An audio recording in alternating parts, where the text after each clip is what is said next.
लेकिन लालू जी की अज्ञानता कह लीजिए या उनकी चालाकी कह लीजिए, जिस समाज को उन्होंने आवाज दी उसको उन्होंने शिक्षा नहीं दी। वो लालू जी के समर्थन में आवाज लगा सकते हैं, लेकिन लालू जी के बराबरी में उनके बच्चे कभी बैठ नहीं सकते। तो भाजपा ने भी बिहार को नीतीश और लालू के हवाले छोड़ दिया।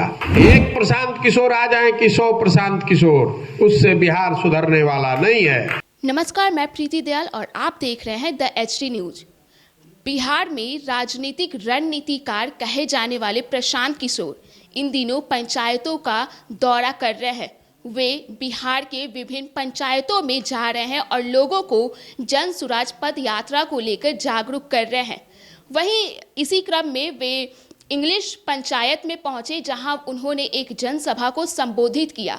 वहीं इस जनसभा को संबोधित करते हुए उन्होंने राजद सुप्रीमो लालू यादव को निशाने पर ले लिया है। जी हां, उन्होंने कहा कि लालू यादव ने बड़े ही चालाकी से लोगों को आवाज तो दी, लेकिन वो आवाज अब सिर्फ और सिर्फ नारे लगाने के काम आ रही है, न कि उनसे किसी को शिक्षा मिली है।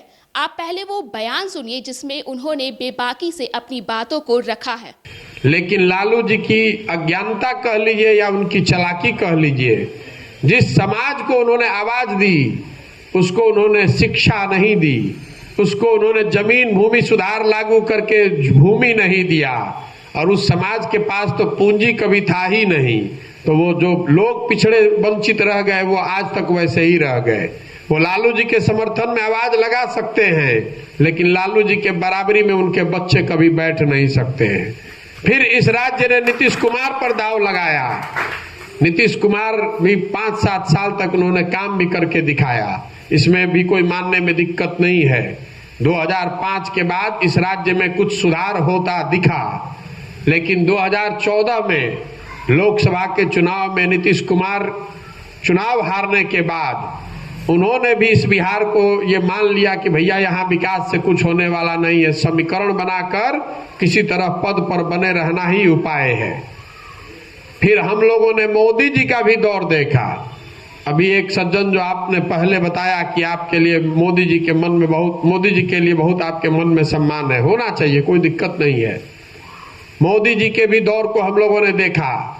14 में लोकसभा में मोदी जी भाजपा जीतने के बाद 15 में उन्होंने पूरी ताकत से बिहार में चुनाव लड़ा, लेकिन बिहार की जनता ने जब 15 में भाजपा को हरा दिया तो भाजपा ने भी बिहार को नीतीश और लालू के हवाले छोड़ दिया। उसका प्रमाण ये है कि 2020 में जब आपने बिहार की जनता ने भाजपा को सबसे बड़ा दल बना दिया था, 75 MLA दिया था, नीतीश कुमार मुख्यमंत्री नहीं बन रहे थे, तो भाजपा को किसने मोदी जी को रोका था कि आप मुख्यमंत्री बन जाते, बनवाते अपने दल का, बिहार को सुधारने का जिम्मा लेते। लेकिन भय इतना है यहाँ के सामाजिक समीकरण का कि मोदी जी और भाजपा ने भी बिहार को छोड़ दिया कि भैया नीतीश जी आप ही बनिए। इसलिए छोड़ दिया कि कहीं 25-30 MP जो जीत कर जा रहा है दिल्ली, उसमें कहीं कोई खतरा ना हो जाए। तो जिस बिहार को बड़े बड़े नेताओं ने और दलों ने छोड़ दिया, न सुधर पाने वाला राज्य मानकर छोड़ दिया है, उसको सुधारने का एक ही तरीका है, बिहार की जनता जग कर अगर मिलकर प्रयास करेगी तभी सुधार आ जा सकता है। एक प्रशांत किशोर आ जाए कि 100 प्रशांत किशोर, उससे बिहार सुधरने वाला नहीं है। तो आपने प्रशांत किशोर का वह बयान सुना जिसमें उन्होंने राजद सुप्रीमो लालू यादव पर निशाना साधा। इसके साथ ही उन्होंने अपनी कई बातों को रखा। ऐसे ही तमाम अपडेट्स के लिए आप बने रहें द HD न्यूज के साथ।